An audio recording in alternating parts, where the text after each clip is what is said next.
আপনাকে 1 মিনিটের জন্য বলছি যে গণকের কাছে আপনি হাত দেখান, 1 মিনিটের জন্য বলছি দেখান। কেন দেখাবেন জানেন? ওকে জব্দ করার জন্য, ওকে শাসাবার জন্য হাত দেখাবেন। এবার আমার দিকে দেখে তাহলে বুঝাবো, ভাই আপনি হাত দিলে দিকে দেখেন, এরকম হাত দেন, এদিকে দেখেন। আপনি বলুন ভাই একটু হাত দেখেন, বড় দেখবার হাত দেখবার বলবে আপনার খুব ভালো হবে, খুব টাকা হবে, খুব পয়সা হবে। এই করতে করতে হুট করে বলবে আপনার মনটা বড় হয়েছে, হুট করে বলবে একটা বিপদ আছে। বলে না কি বিপদ আছে? তখন আপনার মন খালি ধাগাম ধাগাম করবে, কি বাবা আবার কোন বিপদ আছে? বেশ তো ভালো ছিল। তবে যে বিপদ কোনো ব্যাপার না, আমার কাছে একটা কাশ্মীর থেকে একটা পাথর আনা আছে, তুমি যদি 500টা আন্ডার প্যান্টের ভিতরে রেখে দাও তো বিপদটা কেটে যাবে। এরকম পাথর নিয়ে বসে আছে, আছে না? হ্যাঁ না বলো।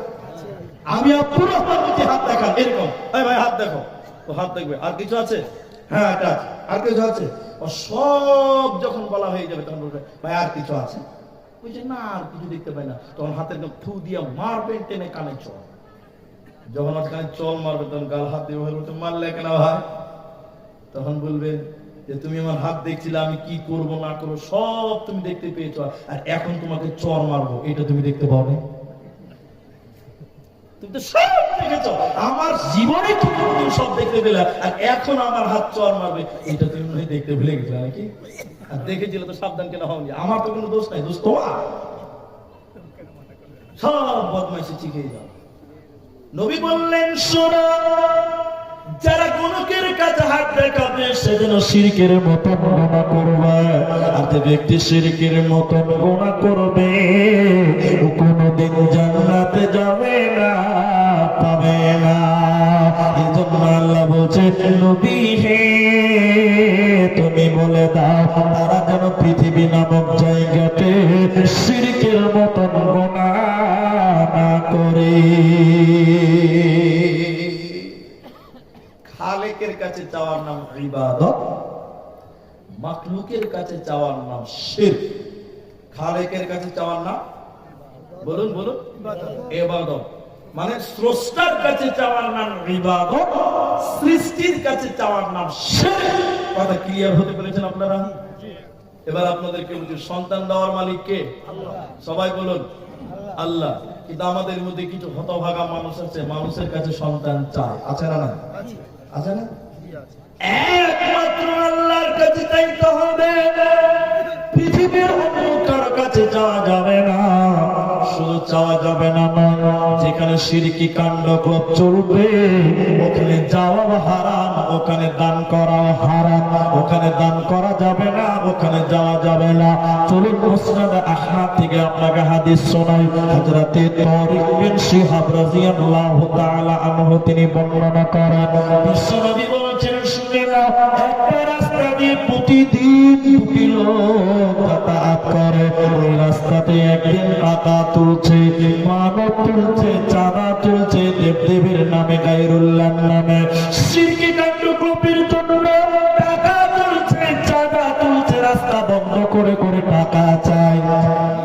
একদিন দুটি লোক যখন যাচ্ছিল, প্রথম লোককে ধরে নিয়ে বলছে ভাইয়া আমাদের দেবদেবীর নামে, আমাদের প্রভুর নামে, আমাদের দেবতার নামে তুমি কিছু দান করো, কিছু মানত করো, কিছু মানসিক করো।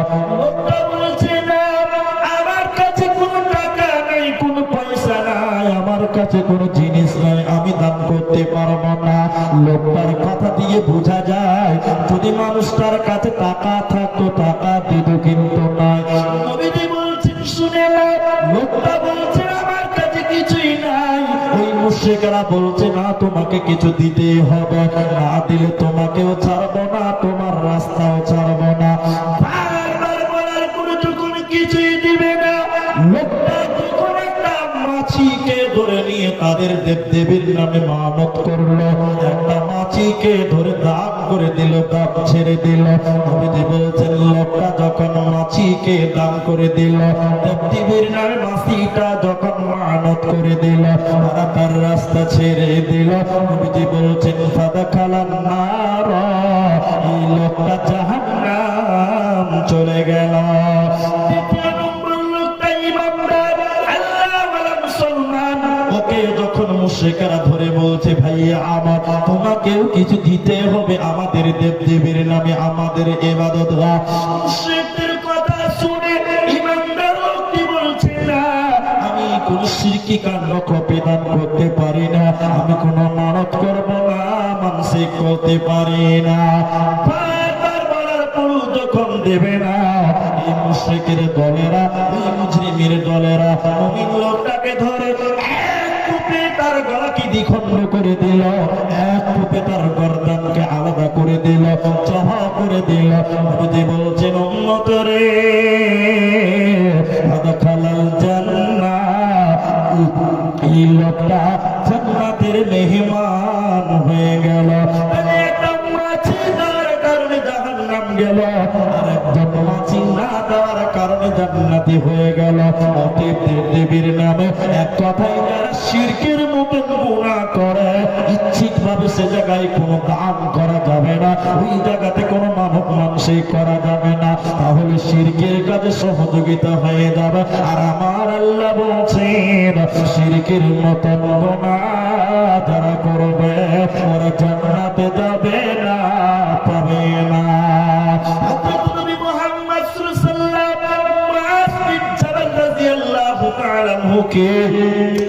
দশটা ব্যাপারে ওসিয়ত করলেন, মুআয রে, বিআশরি কালিমাতিন লা তুশরিকি বিল্লাহ। হে মুআয, তুমি শুনে নাও, আমি নবী তোমাকে দশটা ব্যাপারে ওসিয়ত করেছি, তুমি শুনে নাও। প্রথম নাম্বার, আমার উম্মতকে বলে দিও, লা তুশরিকি বিল্লাহি শাইআ, এরা যেন শিরকের মতো গুনাহ না করে। মুআয,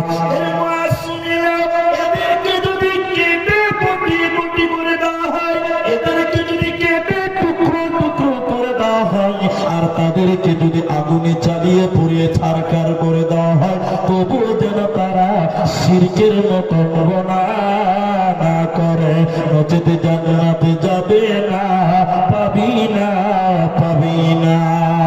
কি করলি তুই ভাবে সে, মায়া জালে গেলি ফেসে, আজরাইলে সে ধরবে কোসে, কে বাঁচাবে তোর প্রাণ।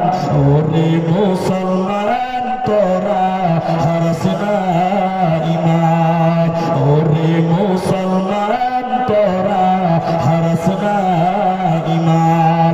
যদি করিস নামাজ রোজা, থাকবে না তোর পাপের বোঝা, যদি করিস নামাজ রোজা, থাকবে না তোর পাপের বোঝা।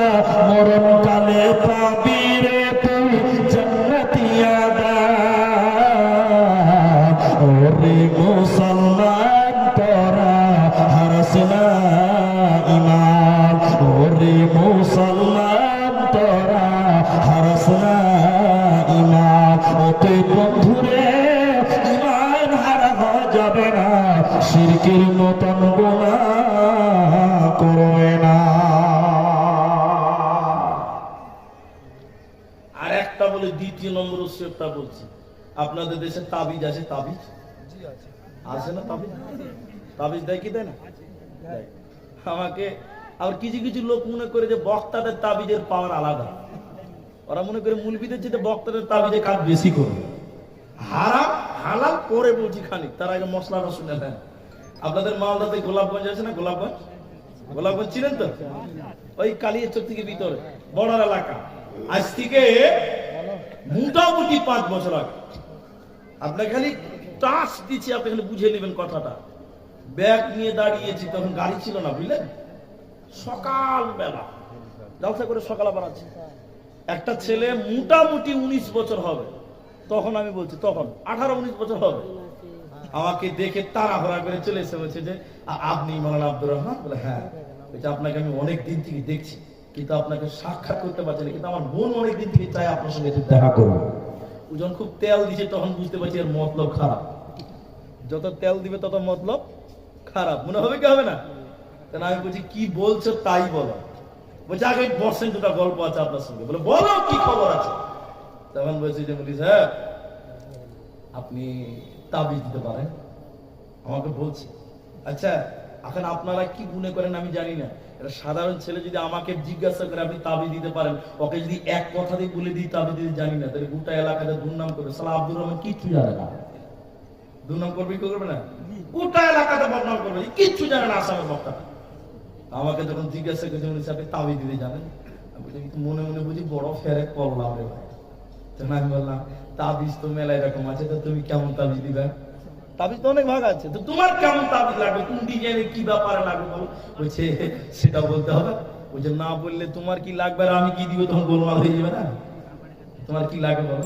তখন লজ্জা করতে করতে বলছেন যে মালানা, যে মালানা আমার খালাতো বোনের নাম সখিনা, দেখতে খুব সুন্দর, আমাকে পাত্তা দেয় না, সে আমার একটা তাবিজ দিয়ে যেন আমার প্রেমে পাগলা হয়ে যায়। এরকম কিছু পাগলা আছে না নাই বলেন? হ্যাঁ না বলো। খালি ইমামের পেছনে খুজুর খুজুর করছে, মেয়েটা যেন পেয়ে যায়, তাবিজটা একটু করে দেয়। যে আছে না? হ্যাঁ না বলেন। জানা আপনারা বলুন, আপনারা, আমি বলছি না, আপনারা বলবেন। আচ্ছা মুলবির তাবিজ যদি পরের সুন্দরী বিটি থেকে পাওয়া যায়, তো মুলবির তাবিজের তোকে এখানে দিবে, আগে নিজে নিবে, পরের বোটাকে নিবে সুন্দরটা। কথা বলে না? হ্যাঁ না বলে না? মুলবির তাবিজ যদি সুন্দরী মেয়ে পাওয়া যায়, তাহলে মুলবি নিজে আগে সবচেয়ে সুন্দরীটাকে বিয়ে করবে, তোকে এখানে দিবে বা শালা খাপা কোথাকার, কিছু বুঝে না, মাথা মোটালো। আমার তাবিজ যদি সুন্দরী মেয়ে পাওয়া যায়, তা আমি সারা নিজের জন্য এমন তাবিজ বানবো, সবচেয়ে সুন্দরী মেয়েটা আমার পালা হবে। হবে কি হবে না? কথা বলেন, হবে কি হবে না? হবে। কিন্তু বুঝতে পারছে না, ভাবছে না বক্তার তাবিজের পাওয়ার আলাদা। নবীজি বললেন শোনো, তাবিজের ভিতরে রয়েছে কোরআন। দেখবেন যারা তাবিজ দেয় হয় কোরআনের আয়াত লেখে, না হলে কোরআনের আয়াতের নকশা। যারা আলেম তারা জানেন ভাই, কোরআন লিখবে, কোরআনের আয়াত লিখবে, আর না হলে কোরআনের আয়াতের নকশা। বেকার কোরআনের নকশা পাওয়া যেতে এখানে পাওয়া যায় না, মানুষ বড় চালাক। বন্ধুরে আমার, এখন আপনাকে জিজ্ঞাসা করছে, শোনেন, এই কোরআনটা দিয়ে যদি আপনাকে বলি ভাই আমার পায়খানাতে মার্বেল পাথর করা আছে, এই কোরআনটা নিয়ে একটু পায়খানাতে শান্তি করে পায়খানা করে আসেন, কে কে যাবেন? হাত তুলে যাবেন আপনারা কেউ?